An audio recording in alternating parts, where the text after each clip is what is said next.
നമസ്കാരം എല്ലാ കുട്ടികളും. സൂപ്പർ സാറാണ്. നമ്മളിന്ന് 10ാം ക്ലാസ്സുകാർക്ക് വേണ്ടിയുള്ള അടിപൊളി ഒരു ക്ലാസ്സാണ്.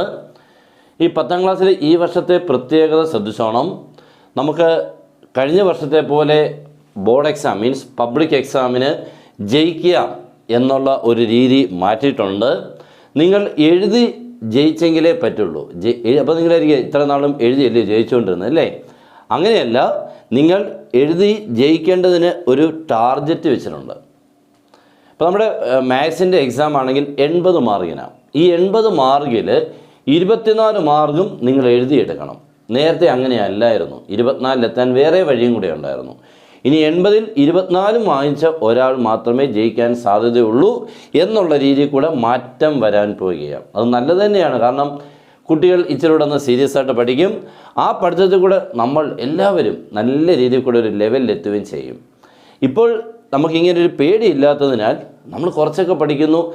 എന്നാലും നല്ലപോലെ എപ്പോഴും പഠിക്കുന്നവരുണ്ട്. എന്നാലും താഴേക്കിടയുള്ളവരും പഠിക്കണമല്ലോ. അപ്പോൾ എല്ലാവർക്കും ഒന്ന് പഠിക്കാനുള്ള ഒരു ചെറിയ ഒരു ട്രീറ്റ്മെൻറ്റാണ്. നടന്നാൽ നല്ലത് തന്നെയെന്നേ ഞാൻ പറയുള്ളൂ. ഓക്കെ. പിന്നെ നമ്മുടെ ഓൺലൈൻ ക്ലാസ് ഉണ്ട്, നിങ്ങൾക്ക് ജോയിൻ ചെയ്യാം. നിങ്ങൾക്ക് അടിപൊളിയായിട്ട് മാത്സിനെ 10ാം ക്ലാസ്സിലെ SSLCയുടേത് സൂപ്പറായിട്ട് പഠിക്കാൻ പറ്റുന്ന ക്ലാസ്സുകളാണ്. ഓക്കെ. അപ്പോൾ അതിന് ജോയിൻ ചെയ്യാൻ നമ്മുടെ നമ്പർ 9846708543 കോൾ ചെയ്തോ, വാട്സപ്പിൽ മെസ്സേജോ ജോയിൻ ചെയ്യാം. നമ്മുടെ ഇന്നത്തെ ക്ലാസ്സിലോട്ട് കയറാം. നമ്മൾ ഇന്ന് പഠിപ്പിക്കാൻ പോകുന്നത് വളരെ ഇമ്പോർട്ടൻ്റ് ആയിട്ടുള്ള ഒരു ടോപ്പിക്കാണ്. നമ്മുടെ അരിത്മെറ്റിക് സീക്വൻസിനുള്ളിലെ algebraic form. What is meant by algebraic form of an arithmetic sequence. Next ടൈമിനെ കുറിച്ച് ഇത്തിരി സമയം കൊണ്ട് ഒത്തിരി കാര്യം പഠിക്കാം. ശ്രദ്ധിച്ചിരുന്നോ? ഞാനൊരു അരിത്മെറ്റിക് സീക്വൻസ് എഴുതുകയാണ്. 3 എഴുതി, 7 എഴുതി, 11 എഴുതി, 15 എഴുതി, 19 എഴുതി. ഓക്കെ ആണല്ലോ? ഇതൊരു അരിത്മെറ്റിക് സീക്വൻസ് ആണെന്നുള്ളതിന് സംശയമൊന്നുമില്ല. നോക്കിക്കോ, ഒരേ വ്യത്യാസം തന്നെ. 3 4 7, 7 4 11, 11 4 15 4 19 അങ്ങനെ കറക്റ്റായിട്ട് പോകും അല്ലേ? ഇതിൻ്റെ അപ്പം 1 2 3 4 5 ടൈംസിനെ ഞാൻ എഴുതുന്നുണ്ട്. അപ്പോൾ നിങ്ങൾ ചോദിക്കുക, 6ാമത്തെ ടൈം എത്ര പറയും നിങ്ങളല്ലേ? 6ാമത്തെ ടൈം ഇന്നതാണ് എന്ന് നിങ്ങൾ പറയും. 7ാമത്തെ ടൈമിനെ ചോദിച്ചാലും പറയും. ഒരാൾ ഓടി വന്നിട്ട് പറയും, ചേട്ടാ 31ാമത്തെ ടൈം എത്ര എന്ന് ചോദിച്ചാൽ നിങ്ങൾക്ക് പറയാൻ പറ്റും 31. അങ്ങ് ദൂരെയാണ് 31ാമത് വരുന്നവൻ. ശരിയല്ലേ? ഇത് 1 2 3 5 5 ഉള്ളൂ. 6 7 8 9 10 ഇങ്ങനെ എഴുതി 20 22 23 31ാമത്തെ ടൈം ചോദിച്ചാൽ പറയാൻ പറ്റുമോ? ഇല്ലെങ്കിൽ 50ാമത്തെ ടൈം ചോദിച്ചാൽ ഉടനെ പറയാൻ പറ്റുമോ? ദൂരെയുള്ളതാണ്. അപ്പം അതിനെ കണ്ടുപിടിക്കാനുള്ള വഴി. ഓക്കെ ആണല്ലോ? അത് രണ്ടാമത് ഓൾജിബ്രൈക് ഫോം. അത് നമുക്ക് രണ്ടാമതൊന്ന് നല്ലപോലെ പഠിക്കേണ്ടതാണ്. ഇന്ന് നമുക്ക് അവനെ അങ്ങോട്ട് പഠിച്ചു തുടങ്ങാം. ഓക്കെ. അപ്പോൾ നമുക്ക് first time of an arithmetic sequence can be denoted by F or X1. മറന്നുപോലെ കേട്ടോ. ഒരു അരിത്മെറ്റിക് സീക്വൻസിൻ്റെ ആദ്യത്തെ ടൈമിനെ നമ്മൾ ഡിനോട്ട് ചെയ്യുന്നത് 2 പേരും കൊണ്ടാവും. ഒന്നിൽ F അല്ലെങ്കിൽ X1. അതിങ്ങനെ സാഹചര്യത്തിനനുസരിച്ച് അങ്ങ് ചെയ്യും. ഓക്കെ. നമ്മൾ ഏത് രീതിയിൽ കൂടെ ഒരു പ്രോബ്ലം ചെയ്യുമ്പോൾ ചിലപ്പോൾ F എന്നായിരിക്കും, ചിലപ്പോൾ X1 എന്നായിരിക്കും. രണ്ടും ഒന്ന് തന്നെയാണ്. ഓക്കെ. രണ്ടിലേതെങ്കിലും ഉപയോഗിച്ചുകൊണ്ടാണ് നമ്മൾ പ്രോബ്ലം ചെയ്യുന്നത്. അപ്പോൾ F and X1 these are the first times. ഉണ്ടല്ലോ? ഇതാണ് ഡിനോട്ട് ചെയ്യുന്ന നമ്മുടെ ഫസ്റ്റ് ടൈമിനെ ഡിനോട്ട് ചെയ്യുന്ന 2 പേർ. ഇനിയുണ്ട് കോമൺ ഡിഫറൻസ്. കോമൺ ഡിഫറൻസിനെ നമ്മൾ ഡിനോട്ട് ചെയ്യുന്ന ലെറ്റർ ആരാ മോനെ? D. ഓക്കെ. ഇവർ 2 പേരുമാണ് നമ്മുടെ താരങ്ങൾ ലാസ്റ്റ് വരെ. ഇവരില്ലാതെ പ്രോബ്ലം ഇല്ല എന്ന് തന്നെ പറയാം. അപ്പോൾ ഫസ്റ്റ് ടൈം ഇവിടെ എത്ര മോനെ? 3. അപ്പോൾ നമ്മുടെ ഇവിടെ വാല്യൂ 3 ആണ്.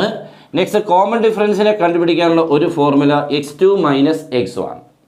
സെക്കൻഡ് ടൈമിൽ നിന്നും ഫസ്റ്റ് ടൈം, അല്ലെങ്കിൽ തേർഡ് ടൈമിൽ നിന്നും സെക്കൻഡ് ടൈം, അല്ലെങ്കിൽ ഫോർത്ത് ടൈമിൽ നിന്നും തേർഡ് ടൈം. അത്രയും കുഴപ്പമില്ല കേട്ടോ. എന്ന് പറഞ്ഞാൽ അടുത്തടുത്ത ടൈംസുകളിൽ മുന്നിലുള്ള ടൈമിൽ നിന്നും പിന്നിലുള്ള ടൈമിനെ കുറയ്ക്കണം. മനസ്സിലായല്ലോ? അതാണ് ഉദ്ദേശിച്ചത്. സക്സീഡിൽ നിന്നും പ്രീസീഡിങ്ങിനെയാണ് കുറയ്ക്കേണ്ടത് കേട്ടോ. തിരിച്ച് അങ്ങോട്ട് കുറയ്ക്കല്ലേ, അവിടെ നിന്ന് ഇങ്ങോട്ട് കുറയ്ക്കണം. അപ്പോൾ അവിടെ നിന്ന് ഇങ്ങോട്ട് കുറയ്ക്കുമ്പോൾ 7 - 3 4. ശരിയല്ലയോ? അല്ലെങ്കിൽ 11 - 7 4, അല്ലെങ്കിൽ ഇതേ -4, എല്ലാം 4 ആണ്. അപ്പോൾ ഇവർ 2 പേരും അങ്ങോട്ട് എഴുതുക. ഇനി ഞാൻ ഫോർമുല പറയാൻ പോകണം, ശ്രദ്ധിച്ചിരിക്കുക. നമുക്കിപ്പോൾ 10ാമത്തെ ടൈം വേണം അല്ലേ? 10th ടൈമിനെ നമ്മൾ ഡിനോട്ട് ചെയ്യുന്നത് എങ്ങനെയായിരിക്കും? X time. First time X1, second time X2, third time X3. അങ്ങനെയാണെങ്കിൽ 10th time X1. That's all. Okay. അപ്പോൾ X ടൈം ഇതാണ് നമ്മുടെ 10ാമത്തെ ടൈം. ഈ 10ാമത്തെ ടൈമിൻ്റെ ഫോർമുല ശ്രദ്ധിച്ചോണം, F + 90. ഓക്കെ. ഇനി ഇത് എങ്ങനെ എത്തുന്നുള്ളത് സമയം പറയണ്ട, നമുക്കത് പഠിച്ചു പോയേക്കാം കേട്ടോ. പുള്ളിനി അതൊക്കെ പറയുമ്പോഴത്തെ ഒത്തിരി സമയം പോവും, കാര്യമില്ല. അപ്പോൾ 10ാമത്തെ ടേമിനെ നമ്മൾ ഡിനോട്ട് ചെയ്യുന്നത് x10 എന്നാണ്. ഓക്കെ, അങ്ങനെയാണെങ്കിൽ ഒരാൾ ചോദിക്കുക 7ാമത്തെ ടേമിനെ എങ്ങനെയാണ് ഡിനോട്ട് ചെയ്യുന്നത്? 7ാമത്തെ ടേമിനെ ഡിനോട്ട് ചെയ്യുന്നത് f+6d. f+6d.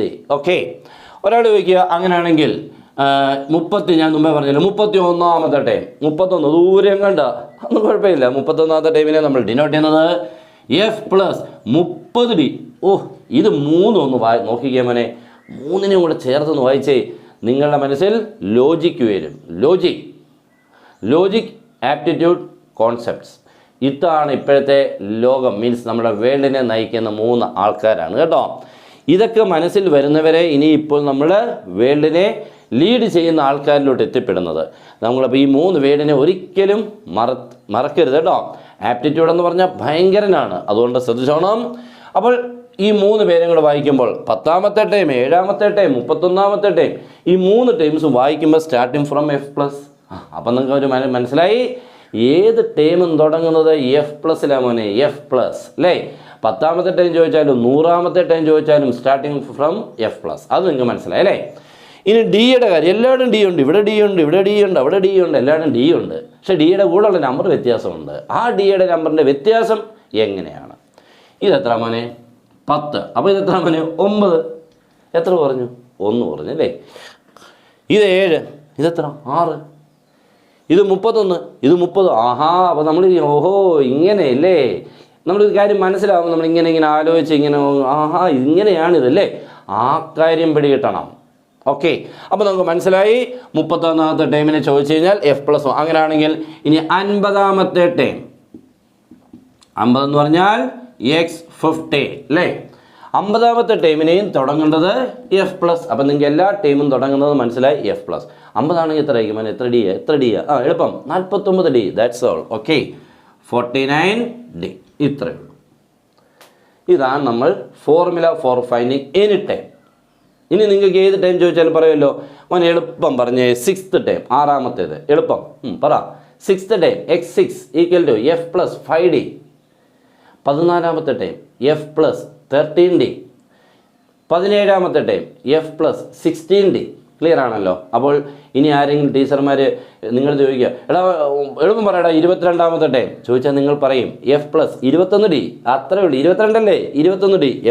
എഫ് ഒന്ന് ചേർത്തേക്കണം. ഓക്കെ, അപ്പോൾ ഇനി നമുക്ക് ഇവനെയൊക്കെ ഒന്ന് കണ്ടുപിടിക്കാം. 10ാമത്തെ ടൈമിനെയും 7ാമത്തെ ടൈമിനെയൊക്കെ ഒന്ന് കണ്ടുപിടിക്കാം. ഓക്കെ, അപ്പോൾ നമുക്ക് ആദ്യം f എന്ന് പറയുമ്പോൾ എത്ര മോനെ? 3 അല്ലേ? 3 + 9 × d എത്ര മോനെ? 4. ശരിയല്ലേ? അപ്പോൾ 3 + 9 × 4. ഇത് ആദ്യം ഏത് ചെയ്യും? പ്ലസ് ചെയ്യുമോ ഇൻറ്റു ചെയ്യുമോ? ഏതാ വെയിറ്റ് ഉള്ളവൻ? പ്ലസ് ആണ് ഇൻറ്റു ആണ്? വെയിറ്റ് ഉള്ളത് ഇൻറ്റു മോനെ. പ്ലസിനേക്കാളൊക്കെ വെയിറ്റ് ഇൻറ്റുവിനാണ് കേട്ടോ. അപ്പോൾ ഈ 2 ഓപ്പറേഷൻസിൽ നമ്മൾ ആദ്യം ചെയ്യേണ്ടത് ഇൻറ്റു, അല്ലാതെ 3 9 കൂടെ പ്ലസ് ചെയ്തിട്ട് 4 ഇൻറ്റു ചെയ്താൽ ആൻസർ കിട്ടും, പക്ഷേ തെറ്റാണെന്നേ ഉള്ളൂ. അങ്ങനെ ചെയ്യരുത്. ഓക്കെ, അപ്പോൾ നമ്മൾ ചെയ്യേണ്ടത് 3 + 36 39. That's all. തീർന്നു, അത്രയേ ഉള്ളൂ. അങ്ങനെയാണെങ്കിൽ x7 f+6d. ആൻസർ വരുമ്പോൾ f എത്രയായിരുന്നു മോനെ? 3 + 6 × 4. That is 3 + 24. Answer is 27. കഴിഞ്ഞു. എന്ത് എളുപ്പമല്ലേ? ഇതൊക്കെ ഇത്ര എളുപ്പമായിരുന്നല്ലേ? എന്ത് സിമ്പിളല്ലേ? ആരും ചെയ്യും. ഈ ക്ലാസ് കാണുന്ന ആരും ചെയ്യും. മക്കളെ എല്ലാവരും ഈ ക്ലാസ് ഇഷ്ടമായെങ്കിൽ, എന്നെയും കൂടെ ചെറിയൊരു ഇഷ്ടമുണ്ടെങ്കിൽ, മനസ്സിലാകുന്നെങ്കിൽ നിങ്ങൾ ഉറപ്പായിട്ടും ഒരാളോടൊന്ന് ഷെയർ ചെയ്യുക. നിങ്ങൾക്ക് അതിൻ്റെ അനുഗ്രഹം ഉറപ്പായിട്ടും ഉണ്ടാകും. കാരണം നമ്മുടെ ഈ ക്ലാസ് വേറൊരാളായിട്ട് എത്തുമ്പോൾ ചിലപ്പോൾ ചില ടീച്ചേഴ്സ് പഠിപ്പിക്കും, ഞാൻ എന്നുള്ളതല്ല, അതായിരിക്കും മനസ്സിലാകുന്നത്. ചിലപ്പോൾ ഇത് ഇങ്ങനെ പഠിപ്പിക്കുമ്പോൾ ചിലർക്ക് മനസ്സിലായെങ്കിൽ അതൊരു സന്തോഷം. അപ്പോൾ നിങ്ങൾക്ക് കൂടെ എളുപ്പം എത്താൻ പറ്റും. അതുകൊണ്ട് മാക്സിമം ഒന്ന് നിങ്ങളുടെ ഫ്രണ്ട്സിലോട്ട് എല്ലാവരും മക്കളെ ഒന്ന് ഷെയർ ചെയ്തേക്കണം. ഷെയർ ചെയ്യും എന്നുള്ള വിശ്വാസത്തിൽ ഇപ്പോഴൊന്ന് ഷെയർ ചെയ്തേരോ. ഒരാൾക്ക് ഒന്ന് ചെയ്തിട്ട് ബാക്കി കണ്ടേരും. ഓക്കെ, അപ്പോൾ നമുക്കതും കിട്ടി മോനെ. 31ാമത്തെ ടൈം f+30d. എഫ് എത്രയായിരുന്നു മോനെ? 3 + 30 × d 4. ആൻസർ 3 + 120 123. എന്ത് എളുപ്പമല്ലേ? ഇങ്ങനെ അങ്ങ് ചെയ്തു പോവാം. അങ്ങനെയാണെങ്കിൽ നിങ്ങൾ 50ാമത്തെ ടൈമിനെ നിങ്ങൾക്ക് ചെയ്യാൻ പറ്റും. ഓക്കെ ആണല്ലോ? ചെയ്യണം. ഓക്കെ, ഞാനപ്പോൾ നിങ്ങൾക്കൊരു ചെറിയൊരു ഹോംവർക്ക് കൂടെ തരികയാണ്. ഞാൻ ഇത്ര സമയം ഇന്ന് എടുക്കുന്നുള്ളൂ. ഞാൻ പറഞ്ഞു നമ്മളെല്ലാം കുട്ടി ക്ലാസ്സുകളാണ്. നമ്മുടെ ക്ലാസ് ഫുൾ എടുത്ത് നിങ്ങൾ പഠിച്ചാൽ മതി. എല്ലാ ചാപ്റ്റേഴ്സിനെയും ക്ലാസ്സസ് തരും, നോട്ട്സ് തരും, എക്സാം ഓറിയൻറ്റഡ് ക്വസ്റ്റ്യൻസ് തരും, എക്സാമിന് വരുന്ന ക്വസ്റ്റ്യൻസ് അതും തരും നിങ്ങൾക്ക് പഠിക്കാൻ. ഓക്കെ, അപ്പം അതിൻ്റെ ആൻസറും തരും. പിന്നെ സിമ്പിളല്ലേ, അങ്ങനെ വേണം പഠിക്കാൻ. ആ രീതിയിൽ കൂടെ പഠിച്ചെങ്കിൽ പ്രയോജനമുള്ളൂ. ഓക്കെ, അപ്പോൾ നമുക്ക് ഒരു ക്വസ്റ്റ്യൻ നിങ്ങൾക്ക് തരികയാണ്. ഹോംവർക്കാണ്, വീട്ടിൽ ഇരുന്ന് അങ്ങോട്ട് ചെയ്യണം മോനെ. 5, 8, 11, 14, 17 എക്സെട്രാ. ഓക്കെ, ഇതൊരു അരിത്തമെറ്റിക് സീക്വൻസ് ആണ്. 5, 3, 8, 3, 11, 3 എല്ലാം 3 കുട്ടിയാണ്. ഇതിൻ്റെ നിങ്ങളൊരു 10ാമത്തെ ടൈമിനെ കണ്ടുപിടിക്കണം മോനെ. ഓക്കെ, 17ാമത്തെ ടൈമിനെ കണ്ടുപിടിക്കണം. 40ാമത്തെ ടൈമിനെയും കണ്ടുപിടിക്കണം കേട്ടോ. ഇത്ര മതിയോ? മേശാൻ പറ്റുന്നവർ ചെയ്തു. 51, 71 കേട്ടോ. അതൊക്കെ നിങ്ങൾ ചെയ്യുക. ഓക്കെ, അപ്പോൾ ഇതൊക്കെ അങ്ങോട്ട് ചെയ്ത് 70 എന്നാലും മതി. ഓക്കെ, ഇത് നിങ്ങൾ ചെയ്ത് അങ്ങോട്ട് പ്രാക്ടീസ് ചെയ്യുക. എന്നിട്ട് നിങ്ങൾക്ക് വേണമെങ്കിൽ കമൻറ്റ് ബോക്സിൽ പോസ്റ്റ് ചെയ്യാം. മറ്റുള്ളവരെ ചെയ്തിട്ട് നോക്കാൻ പറ്റുമല്ലോ. അപ്പോൾ എല്ലാവരും അടിപൊളിയായിട്ട് പഠിക്കണം. 10ാം ക്ലാസ് എന്ന് പറഞ്ഞാൽ ചെറിയൊരു ക്ലാസ് അല്ല, വളരെ വലിയ ക്ലാസ് എന്ന് ഉദ്ദേശിക്കുന്നത് നമ്മൾ വലിയ കോഴ്സുകൾക്ക് പോകുന്നതിന് മുന്നിലുള്ള കോഴ്സാണ് അല്ലേ. നല്ലപോലെ പഠിക്കണം. ഓക്കെ, അപ്പോൾ എല്ലാവരും അടിപൊളിയായിട്ട് പഠിക്കും. അവരവർക്ക് ജീവിക്കാൻ വേണ്ടിയാണ്. വേറെ ആരെയും നോക്കണോ? നിങ്ങൾ ജീവിക്കണമെങ്കിൽ നിങ്ങൾ പഠിക്കണം. Good bye.